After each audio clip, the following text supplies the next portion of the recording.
Good morning, everyone. Welcome to the fourth budget presentation. For those of you at home, I hope you're feeling well and being safe. We're video recording this particular budget presentation due to what is going on out there. This is the fourth budget presentation. The first three concentrated on administration, special education, and all the different parts, individual parts of the budget. This morning, what we're going to go over are just the summary items and where the budget and tax levy will be recommended to the board for adoption next week. This is the 9th year of the tax levy threshold. That is, our tax cap is 2.89%. And fortunately, based on our budget, our tax levy for this year will be below 2% at 1.95%. This is how the calculation bodes out for our tax cap. And again, the tax cap for our district is 2.89%, but our proposed levy increase is 1.95%, again below 2%. These are our budget strategies. Again, we're always looking long-term for our budget strategies, specifically in the capital area. We have a 5-year capital plan, which we'll take a look at in a couple of minutes. Looking at our budget summary, our budget-to-budget increase based on the last 4 presentations, nothing has changed on the budgetary side since those items, line items were presented, is a 1.92% increase. And the tax levy is 1.95% increase. Wait. Go ahead, Jill. Just so you know, we have 3 of our board members are here in the room, and 2 of our board members are zooming into the meeting. Jill? So, can you just go over which the fund balances, which are which? Sure. The appropriated fund balance is basically a revenue side of the item. It determines some of our surplus that we feel we'll have at the end of the year that we could use towards next year's tax levy. We're appropriating $468,000 from our employees' retirement system reserve. And last year, for the first time, we started funding the teachers' retirement system reserve, which the law allowed us to do for the first time last year, and we'll appropriate about $100,000 from that reserve as well towards revenues in order to keep the tax levy below that 2%. Last year, in 18-19, we did have that proposition, which appropriated $9.3 million in capital reserves in order to do the projects that we detailed out last year. And every year the EBLR, which is Employees Benefits Accrued Liability Reserve, depending on the number of teachers that are retiring in any particular year, we have almost a fully funded reserve in order to pay those payouts on an annual basis. Any other questions? Good? Okay. Building condition survey, again, our architect and our facilities director at the beginning of this year went around to each of the buildings. The building condition survey was not a mandate for us this year. We do not have to do it until 2024, but the last time we did one was 2015, and we felt the need to go out there and look at our buildings, even though it wasn't required, 5 years later, to see what projects we may need to be doing over the next several years. Over the next few slides, you'll notice a whole bunch of projects for each of the buildings, and the only ones that we're recommending for next year will be highlighted in yellow. So as I get to that slide, the 1 or 2 items on any particular slide highlighted in yellow is what we're recommending in this year's budget. It will not be a separate proposition. It is actually incorporated in the transfer to capital line within the general fund budget and incorporated in that 1.95% that we mentioned earlier.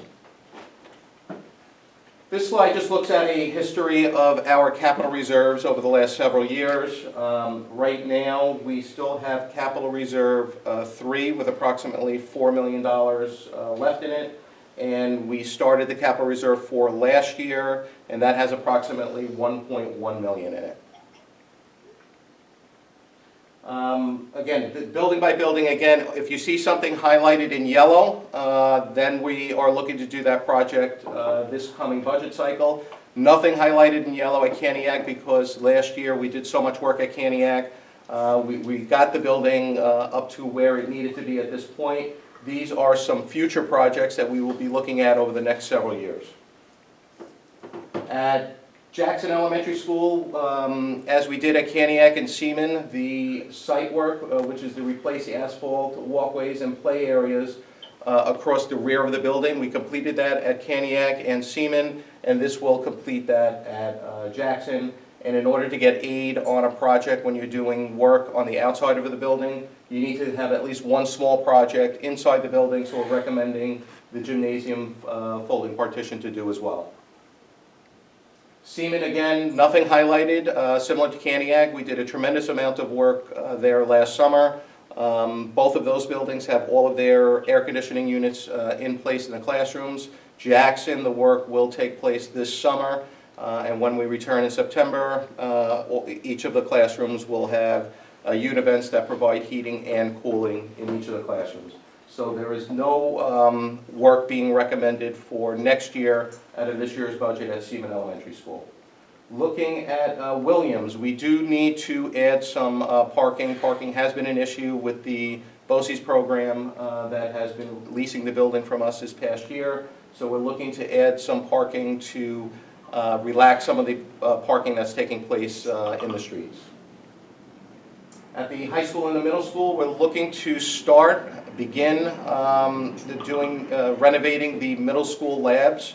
We're looking to do 3 or 4 per year over the next few years, and this will be the first phase of that, budgeting $900,000 out of the $3.4 million it will take to do all of the labs at the middle school. Additionally, we're looking to bring another additional natural gas into this complex as we've been adding HVAC units and different units throughout the building. Our natural gas we're needing more of it, and where we feel that a second line coming into the building, at least feeding the boilers, will provide the gas that we need throughout the building.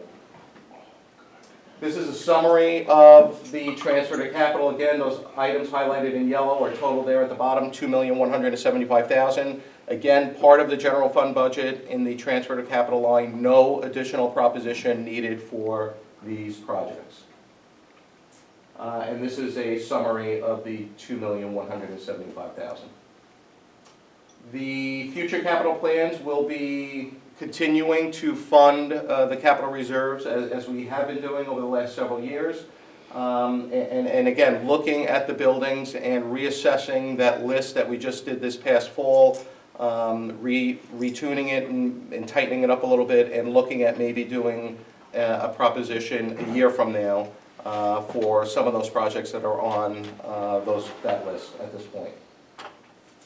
The rest of the presentation, I'm not going to go line by line. We're just providing some highlights for each of the levels: elementary, middle school, secondary, athletics, and music. And you can see all of the wonderful things that are taking place throughout our district, K through 12. I know an important piece for next year is X period up at the high school and the middle school. So we're looking to introduce that come September. Again, some of the highlights here at the high school, and looking at all of the competitions that the district and our students get involved with, and we're so proud of their accomplishments. Athletics, you could see everything that we've done this past year, including the number of participants in each of the areas, as well as the music and arts. So a lot of accolades here as well, and very proud of our students. And you had a little swirly there, but now we're going on to the next slide. And this just shows the 18-19 data from the high school Really, I mean, 100% graduation rate, 38 national merit commended students, 145 advanced placement scholars, the list goes on. 3 Regeneron scholars of the top 300 in the entire nation, and the 15th consecutive year in New York School of Distinction Awards. We're the only one in New York with that many consecutive years. So with that said, this is the final presentation. The board adopts the budget next Thursday, hopefully, and I'll take any questions anyone has. All right, thank you very much. Thank you everyone at home, and again, please stay safe and be well. Thank you.